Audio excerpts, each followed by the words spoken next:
Assalamualaikum warahmatullahi wabarakatuh. Kembali lagi dengan saya di infotani.net.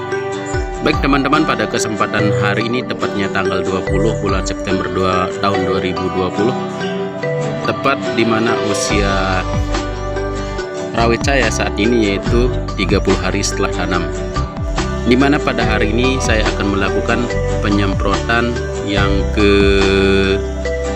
7 atau ke 8 kalau tidak salah, saya lupa, dan sedikit mengulas bagaimana perkembangan rawit saya saat ini, yaitu dimana vigor tanamannya itu semakin meninggi dan sudah ada tumbuh percabangan-percabangannya, dan beberapa juga di antara rawit saya ini itu sudah ada tumbuh percabangan 2 dan dibarengi dengan munculnya gelap-betil bunga. Dan seperti biasanya saya akan selalu mengupdate bagaimana perkembangan.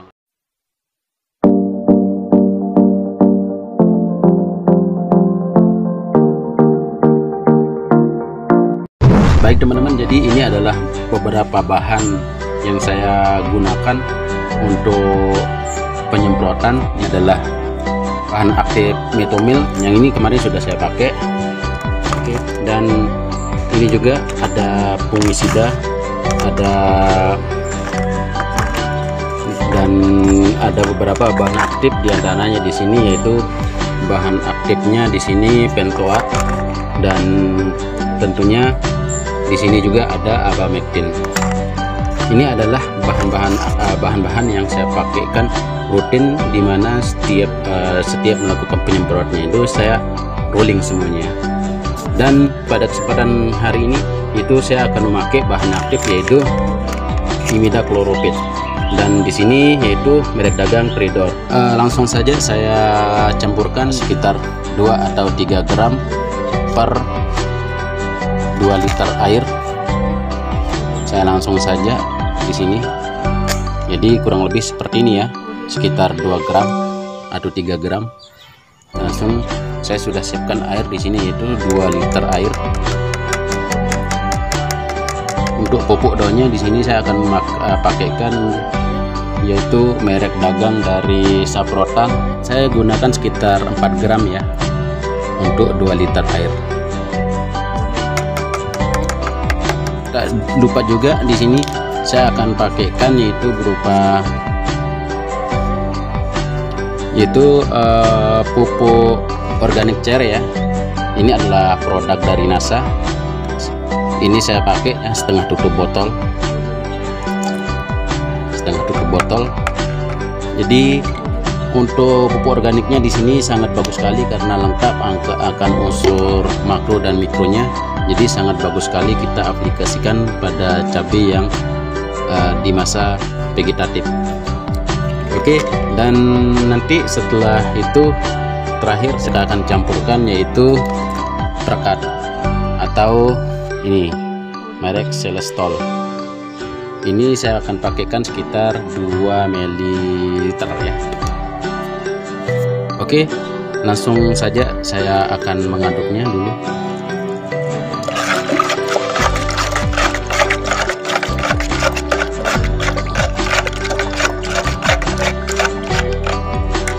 Oke, cukup. Setelah itu saya akan taruhkan yaitu untuk perkatnya saya akan pakaikan sekitar 2 liter, jadi sedikit saja ya. Jadi di sini setiap saya melakukan penyemprotan saya tidak akan pernah lupa akan penemusnya yaitu atau perkatnya. Oke, sudah cukup. Sekarang kita langsung masukkan saja ke ini Kyokan pressure sprayer.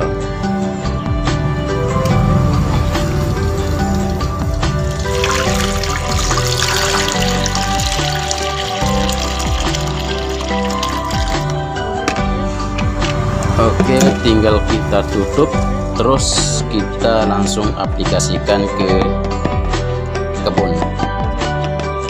Oke, saya pause dulu videonya. Jadi saat ini saya sudah di kebun lagi, dan langsung saja saya mulai penyemprotannya supaya videonya tidak terlalu panjang nanti.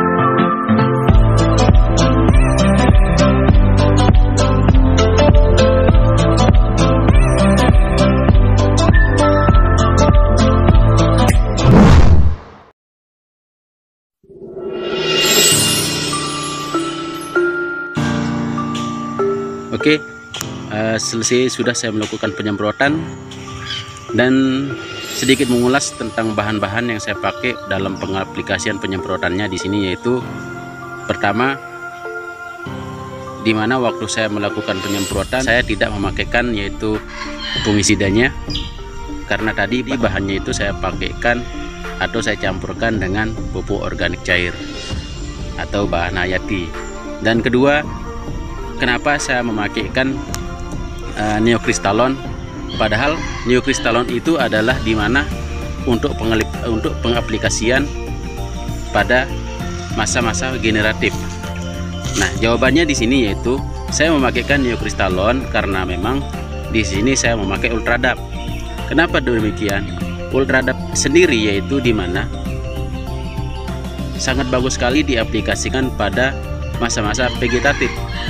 Tapi kelemahannya, kalau diaplikasikan setiap saya melakukan penyemprotan, yaitu setiap sekali 3 atau 4 hari, itu akan berdampak terhadap cepatnya terserang sama hama-hama, karena ultradap tersebut dimana akan membuat itu daun setiap harinya itu akan kelihatan segar dan selalu tampak muda.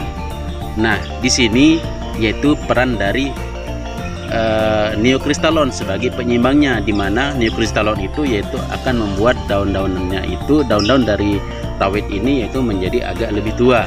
Oke, jadi seperti itu ya teman-teman.